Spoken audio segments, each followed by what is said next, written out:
asbata li nafsihi tawadu'an. Man, siapa saja asbata, yang mengaku atau menyatakan seolah-olah,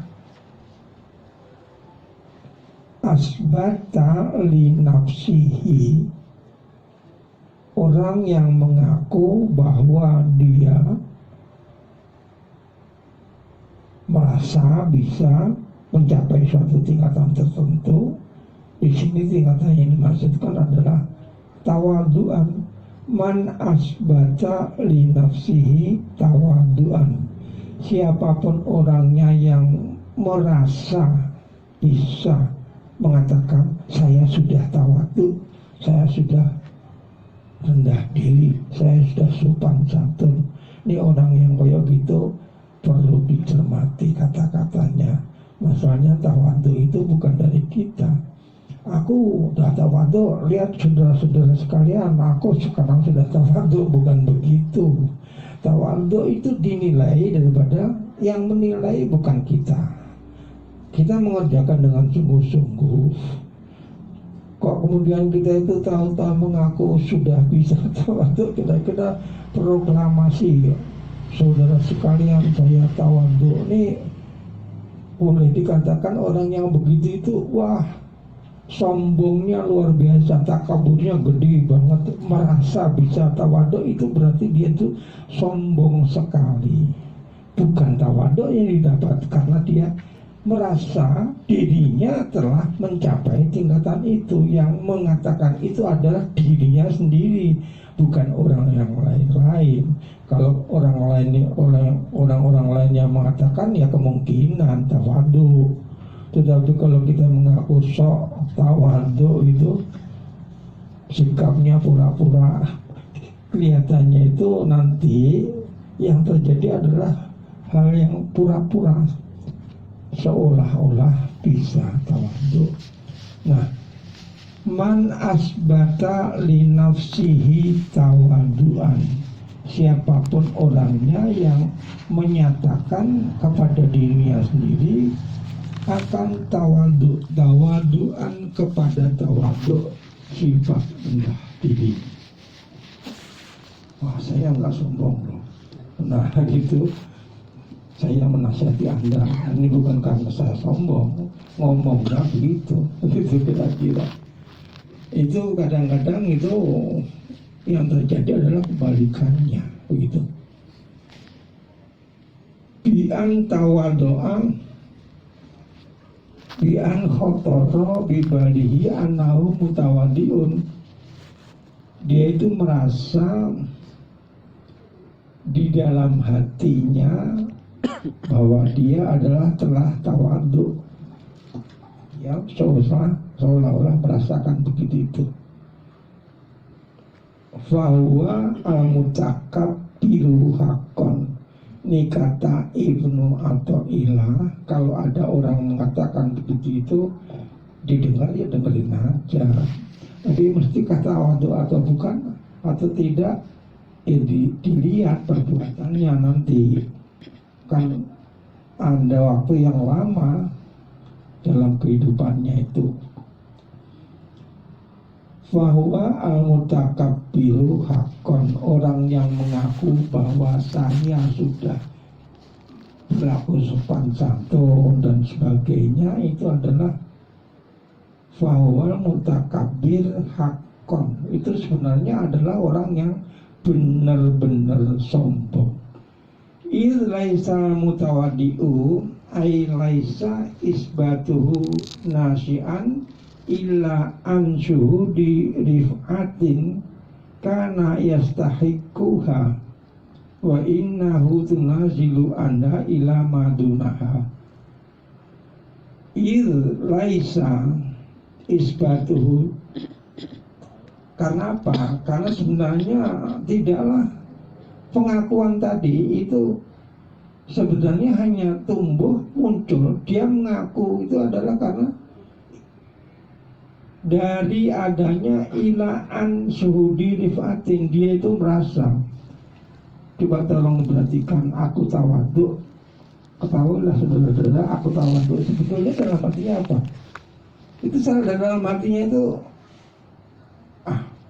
merasa gede, kamu kecil begitu. Lalu saya mengatakan, aku ini tawadhu.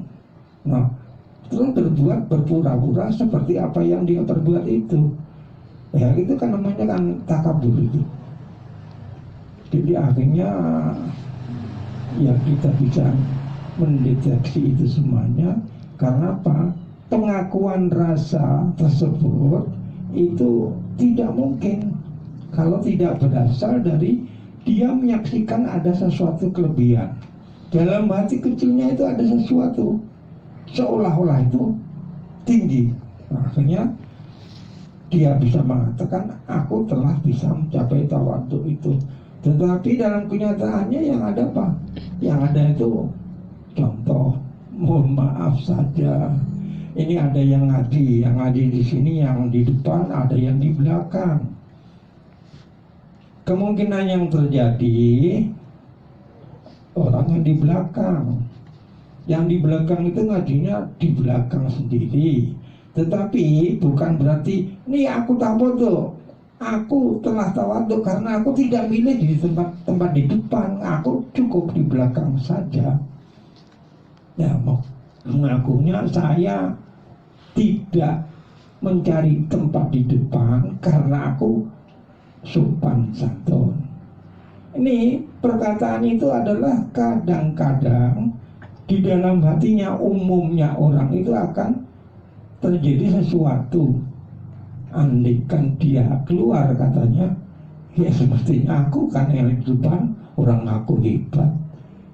Nah, jadi duduknya di belakang itu untuk mengatakan seolah-olah dia sopan santun, tetapi dalam hatinya ada kata-kata aku yang mestinya pantas dihormati dan yang pantas duduk di depan adalah aku.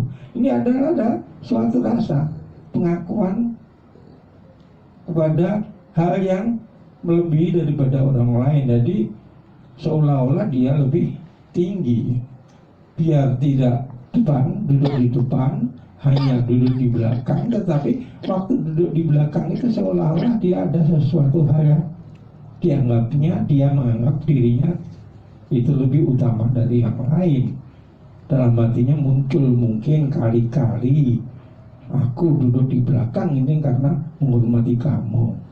Jadi penghormatan kepada kamu itu kan suatu seolah-olah ya dalam dirinya itu ada rasa lebih. Silahkan Anda di depan. Saya cukup di belakang aja. Ini di sini tergantung atau terdapat suatu rasa seolah-olah tinggi. Ini kebanyakan manusianya begitu itu. Jadi hanya sekedar pameran saja gitu.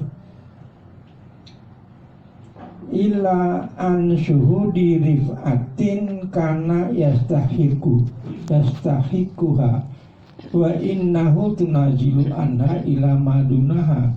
Yang sebenarnya dia itu memikirkan sesuatu bahwa yang sebenarnya yang lebih pantas duduk di depan adalah aku, karena aku yang lebih daripada yang lain begitu. Ini dalam hati ada rasa begitu itu. Umumnya orang begitu itu.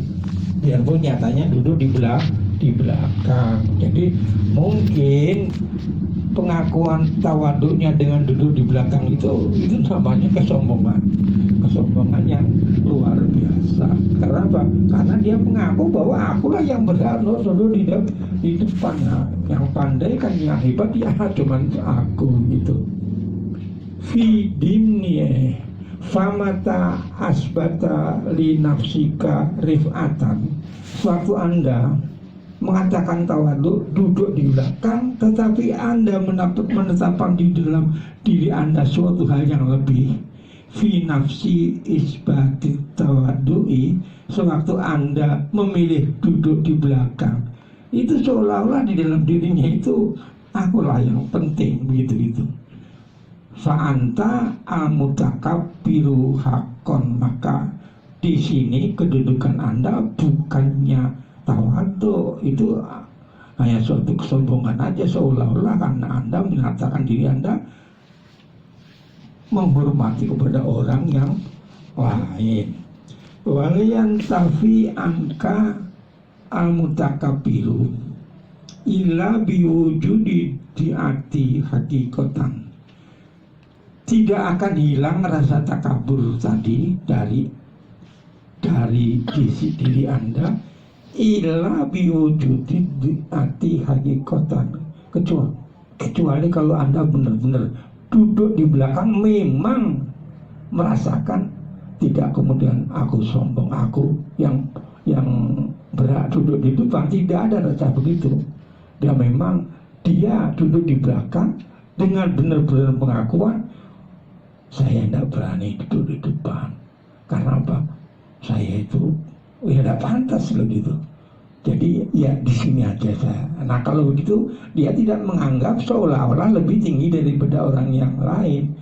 Kalau di situ makanya dia bisa dikatakan orang yang tawadhu. Kalau tidak begitu ya cuman ngomong doang, tetapi sebenarnya bukan tawadhu. Ya contoh yang dulu di depan. Yang dulu di depan itu tidak kemudian merasa aku hebat. Ini yang di depan ini. Tapi sebenarnya duduknya di depan itu, dia itu merasakan sesuatu yang tidak pada mempunyai perasaan bahwa saya bukan karena sombong, bukan karena terus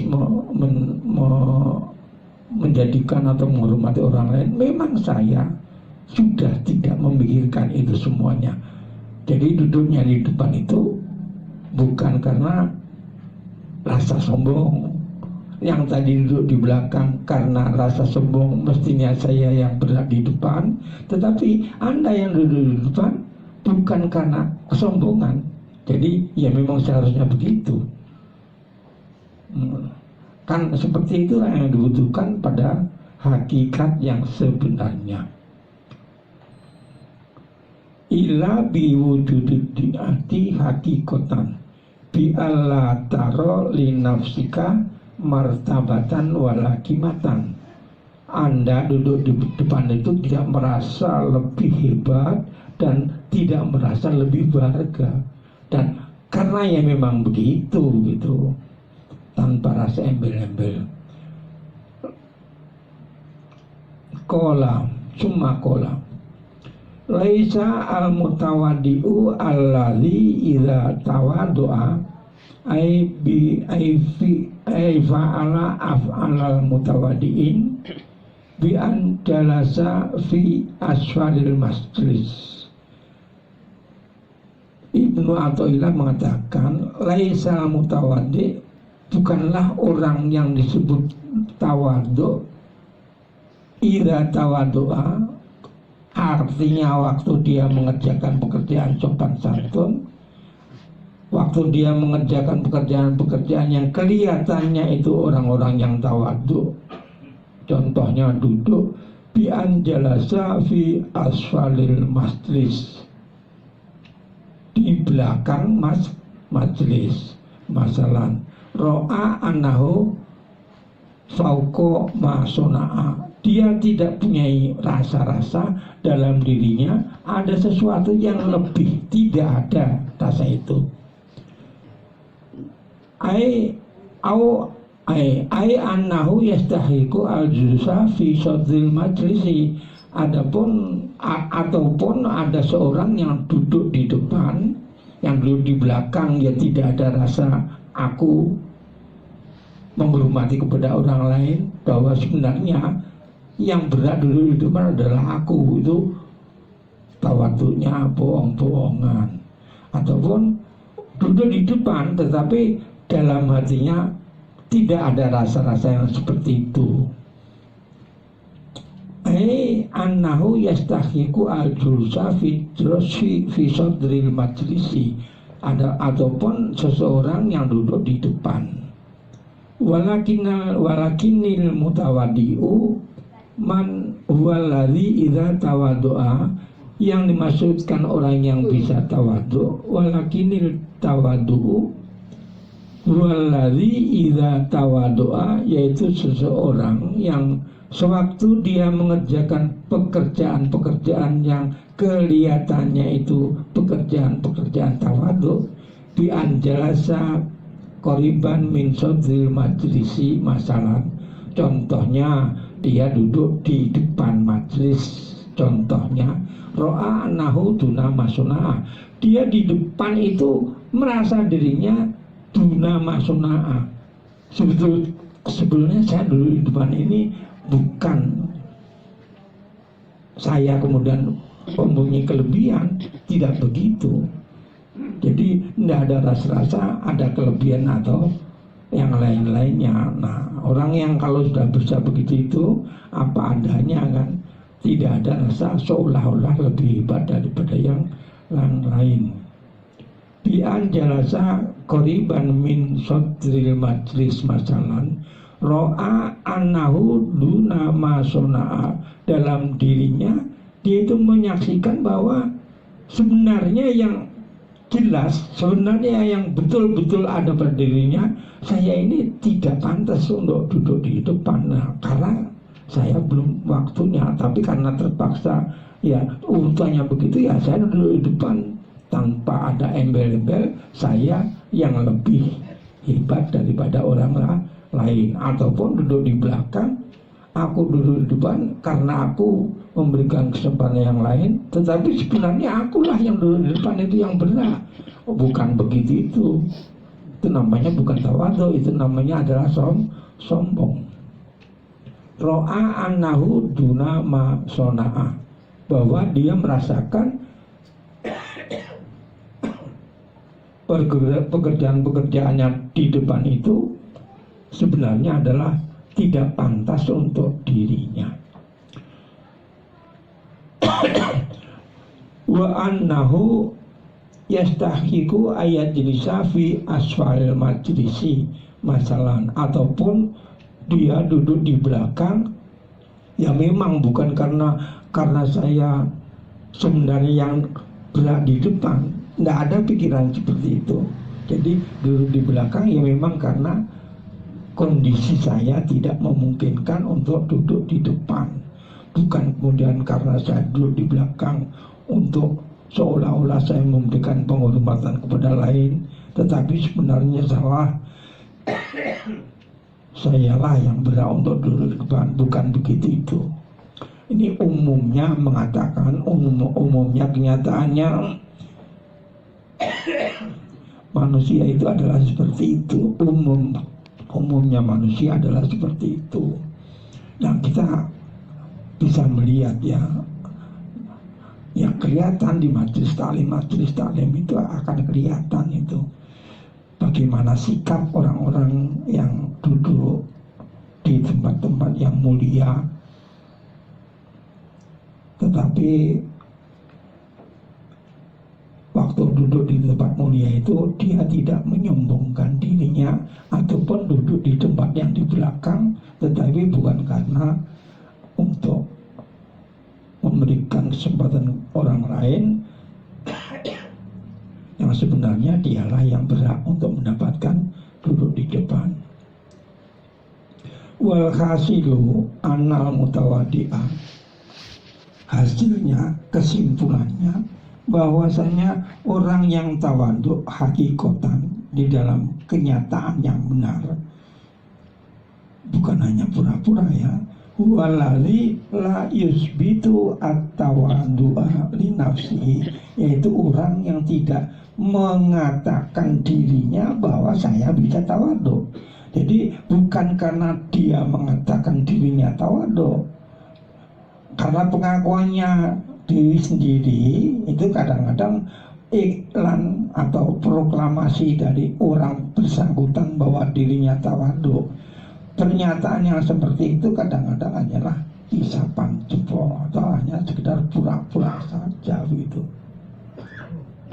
Wal hasilu annal mutawaddi'a hakikatan huwallazi la yusbitu at-tawaddu'a li nafsihi.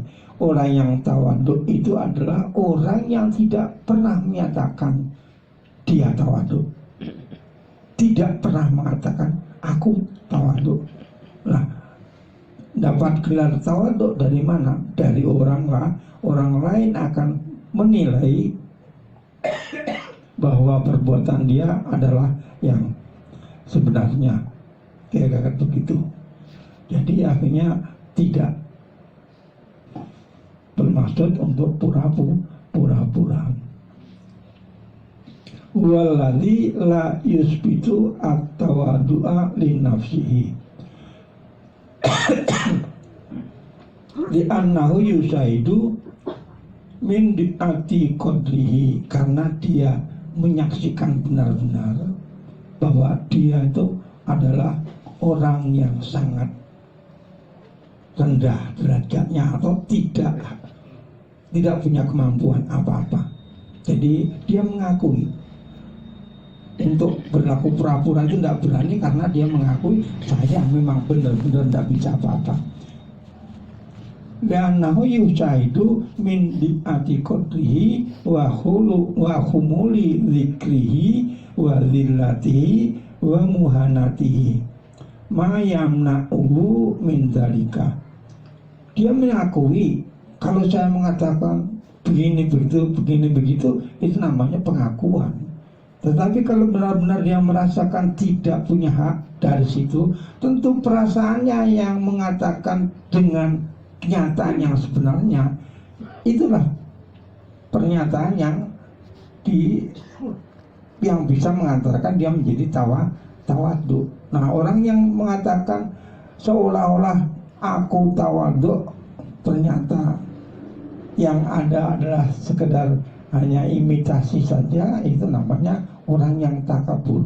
Contoh, ada suatu ketika kita itu bikin peraturannya tata tertibnya bagus sekali. Siapa saja yang dakwah, siapa saja yang marah, kemudian dia bisa menahan dirinya, kemudian ditutup dengan senyum. Marahnya itu tidak dibedakan dengan senyum, ditutup dengan senyum, dan ditutup dengan rasa sabar. Nah, orang kadang-kadang itu bisa bikin peraturan macam itu. Tetapi waktu peraturan yang dia bikin itu tidak dikerjakan orang lain, bagaimana rasanya? Peraturannya tepat atau baik sekali. Kalau marah, contohnya marah Anda, tahan, jangan sampai kelihatan. Tutuplah dengan senyuman Anda. Terus senyum Anda tutuplah dengan kesabaran Anda. Nah, itu kan baik. Tetapi andaikan peraturan yang dia bikin itu ada orang lain yang tidak mengerjakan, dia tahu bagaimana rasanya. Tentu dia akan murka, karena apa? Orang kurang ngerti ya gitu. Jadi dia menunjukkan tata tertib yang teratur tadi ternyata hanya sekedar untuk mengambil hati orang lain begitu. Macam seperti itu mau dinamakan tawadhu ya tidak bisa. Itu adalah orang-orang yang takabur. Waman kana mutasifan bihadzi sifati, dan siapapun orangnya yang bersifat dengan sifat ini, lau fa'ala min af'alil mutawadiin masya'a lam yusbit bidzalika li nafsihi tawaduan. Andaikan pun dia mengerjakan pekerjaan-pekerjaan yang semuanya itu pekerjaan tawadhu, dengan keyakinan bahwa saya tidak mampu, saya memang sangat tidak pantas gitu. Benar-benar pengakuan dirinya seperti itu. Kalau orang berperlakuan seperti itu, kemudian dia pekerjaan yang dia kerjakan itu semuanya adalah menunjukkan tawadhu, ini baru dinamakan orang tawadhu. Dia tidak berani mengatakan aku yang paling tawadhu. Dia tidak berani mengatakan, karena dia sadar bahwa saya berani ngaku-ngaku itu lalu modal saya apa, orang saya tidak punya apa-apa. Nah begitu. Man min af'alil mutawadiin, mengerjakan dari berbagai macam pekerjaan orang tawadhu, masya'a, dengan cara bagaimanapun pula, lam yusbit bidzalika li nafsihi tawaduan. Dia tidak berani mengatakan dirinya adalah tawadhu. li'annahu yaro nafsahu duna masona'a, karena dia menyadari, dia tahu benar, yaro nafsahu duna masona'a, tidak melebihi apa yang dia kerjakan. Jadi selalu merasa bersalahnya itu luar biasa, tanpa kemudian ada embel-embelan supaya diperhatikan oleh orang begitu. Itu tidak ada seperti itu. Lam yusbit bidzalika li nafsihi tawaddu'an, dia tidak berani mengatakan dia tawaddu, li'annahu yaro nafsahu duna masona'a min dzalika diulapati dzalika syuhud alaihi, karena dia menyaksikan betul-betul siapakah dirinya itu, tahu persis itu. Jadi tidak berani mengatakan aku ini hebat, itu tidak berani.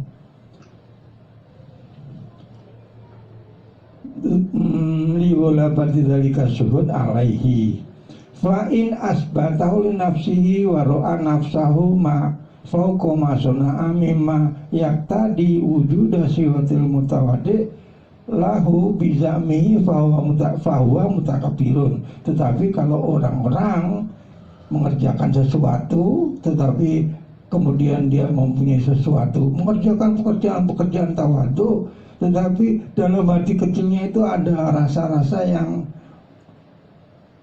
mengatakan bahwa sayalah yang berhak. Itu kalau ada rasa-rasa seperti itu menghilangkan sifat tawadhu yang mestinya itu dia peroleh, karena dia mempunyai maksud tertentu. Fa in asbatahu li nafsihi, kalau andaikan dia menetapkan pekerjaan-pekerjaan tadi atau pengakuan tawadhu li nafsihi untuk dirinya sendiri, wa ra'a nafsahu fauqa ma sana'a, dan dia meyakini bahwa apapun kerjaannya itu adalah dia itu mestinya adalah di atasnya gitu. Jadi bukan pekerjaannya gini, tapi hatinya itu ini baru kecil ya, hanya sekedar sekelumit yang saya kerjakan, tapi saya mampu mengerjakan yang lebih hebat lagi. Nah, merasa mampu semacam itu adalah menyebabkan dia kehilangan kepada gelar tawadhu tadi. Fauqa ma sana'a mimma yaqtadi wujuda sifat tawadhu lahu bizamihi, dengan rasa dugaannya bahwa mutakabbirun hakikatan, maka orang yang seperti itu namanya adalah orang yang takabur, sombong, benar-benar sangat sombong.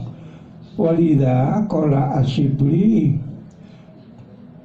karena penjelasan tadi berkatalah Imam Syibli, man ro'a li nafsihi qimatan falaysa lahu minat tawadu'i nasibun. Man ro'a li nafsihi qimatan, siapapun yang merasakan bahwa dia itu masih punya harga diri yang berlebihan, jadi dia merasakan yang hebat itu saya gitu, seolah-olah begitu, falaisa lahu minat tawadu'i nasibun, orang yang seperti itu tidak bisa dinamakan orang yang tawadhu. Makanya akhirnya kita itu kadang-kadang ya umumnya itu begitu, padahal sebetulnya hatinya ya tidak begitu. Itu hanya sekedar suatu pameran, seolah-olah dia sudah menjalani hal-hal yang istimewa. Katanya, menurut dugaannya, yang saya kerjakan ini adalah sudah luar biasa, tidak ada yang bisa mengerjakan selain aku lah. Kayak begitu, itu bukan tawadhu.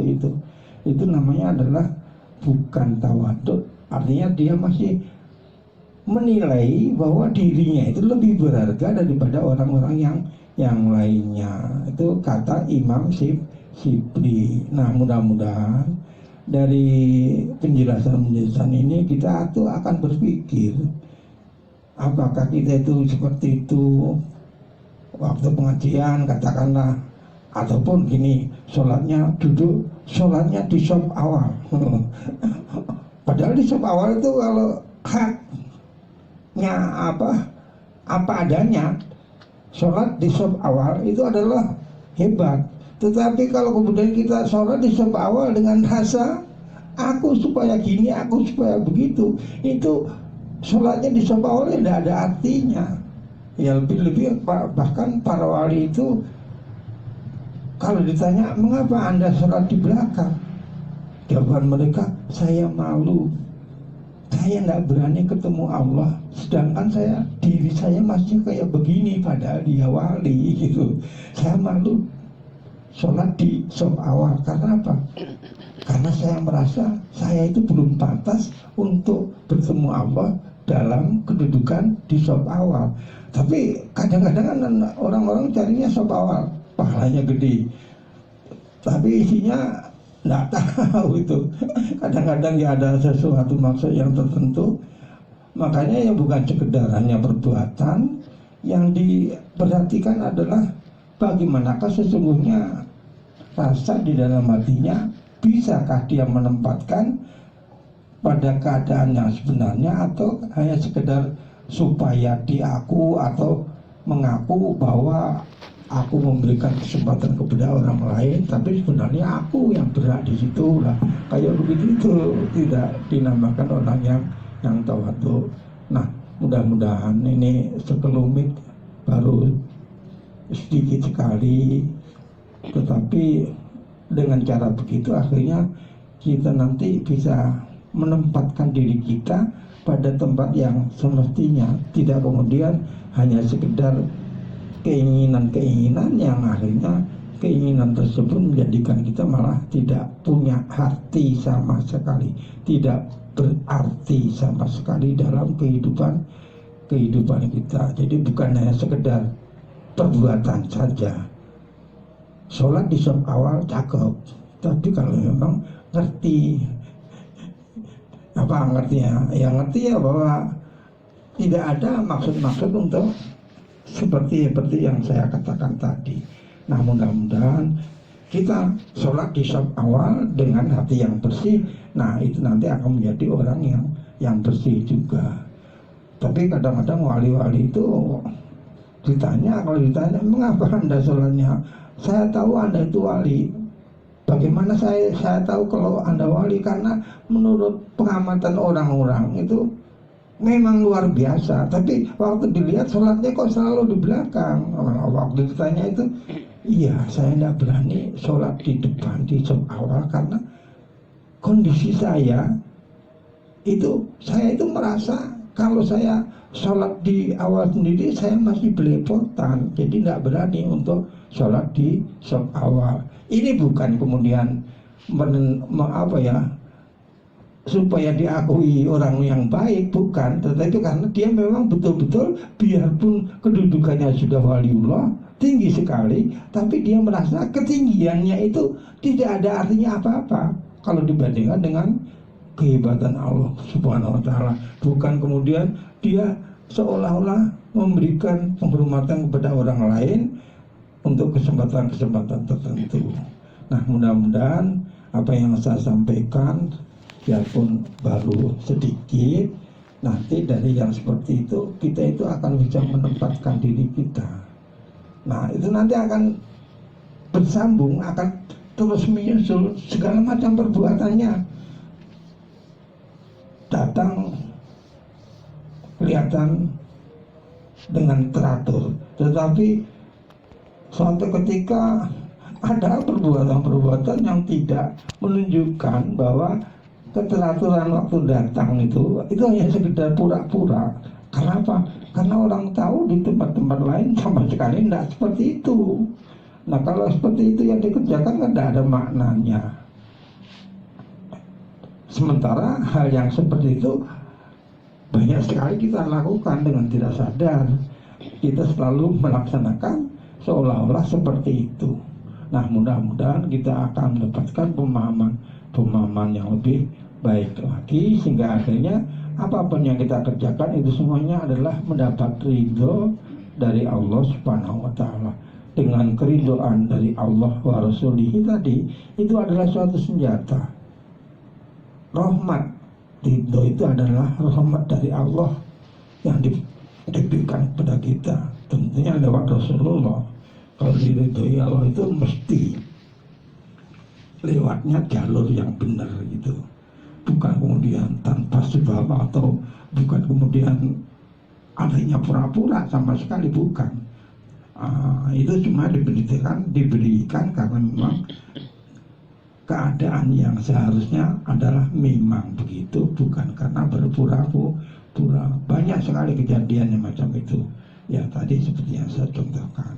Nah, mudah-mudahan pengajian kita pada hari ini diridhoi oleh Allah wa Rasulihi, sehingga akhirnya apapun yang kita kerjakan itu mengantarkan kita untuk usul kepada Allah wa Rasulihi. Sebabnya kalau tidak begitu, itu nanti makin menunjukkan seolah-olah makin menunjukkan kehebatan kita, tapi ternyata kita aku sebagai yang hebat ternyata tidak ada maknanya sama sekali. Jadinya tidak lillah billah di wahidiyah begitu itu.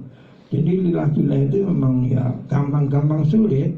Kita ngaku sudah lillah billah, tapi ternyata masih hanya kita kalau menunjuk ini yang lurus 1, yang bengkok 1, 2, 3, 4. Banyak bengkoknya, lurusnya cuma 1. Bengkoknya tuh 2, 3, 4. Nah ini mau dikatakan lurus enggak bisa dikatakan lurus karena hanya 1 yang lurus. Yang enggak lurus adalah 4. Nah itu enggak kita sadari, kita kerjakan dan tanpa pemikiran apapun. Mestinya kalau orang-orang yang sudah tawadu itu sikapnya ada gunjingan apapun itu tidak jadi masalah. Datar bagi dia, entah itu baik ataupun buruk, karena itu semuanya adalah minallah. Jadi dia bisa menerima kenyataan apa adanya. Ini adalah kehendak Allah. Kalau sudah kehendak Allah ya bagaimana? Harus kita yang memahami, kita yang bisa mengambil keputusan bahwa itu adalah semuanya kehendak Allah. Nah, kalau itu sudah kehendak Allah, apa kita mau melawan? Ya nggak mungkin bisa melawan itu. Jadi bagaimana kita menyesuaikan diri dalam menghadapi takdir tadi, menghadapi segala macam ketentuan dari Allah. Akhirnya kita bisa menempatkan diri kita, tidak merasa menjadi lalu makin gede kalau benar, atau makin menjadi jelek kalau salah. Kalau masih ada rasa makin gede, makin hebat, sok wah gua, nah gitu, makin gede guanya. Ini orang-orang yang enggak masih terpengaruh kepada perbuatannya, seolah-olah perbuatannya lah yang bisa menyelamatkan, padahal itu semuanya adalah fadl daripada Allah yang kita diharapkan untuk bisa memahaminya dengan baik. Jadi tidak ada kemudian menggerutu atau rasa-rasa yang lain, semuanya adalah kehendak Allah. Lalu bagaimana? Ya itu nanti mungkin kali-kali Allah akan menentukan suatu kondisi yang lain untuk kita. Kalau kita bisa memahaminya dengan baik, jadi tidak ceroboh, gerusa-gerusu katanya orang Jawa gitu. Nah kalau orang Betawi bagaimana gerusa-gerusu itu? Mas Betawi kalau gerusa-gerusu itu apa ya bahasanya itu? Kalau gerusa-gerusu itu kepingin cepet-cepet, jadi kepingin dengan mudah berhasil begitu, itu gerusa-gerusu itu. Nah mudah-mudahan pengajian kita malam ini diridhoi oleh Allah wa Rasulihi sallallahu alaihi wasallam. Ya Rabbana ighfir yasir iftah wahdina qarrib wa alif bainana ya Rabbana wa billahi taufiq wal hidayah wa minar rasul sallallahu alaihi wasallam as-syafa'ah wa tarbiyah wa min ursi hadzal zaman an-nadruh wal barakah wa minkum jami'a al-afwa wal maghfirah. Wassalamu alaikum warahmatullahi wabarakatuh.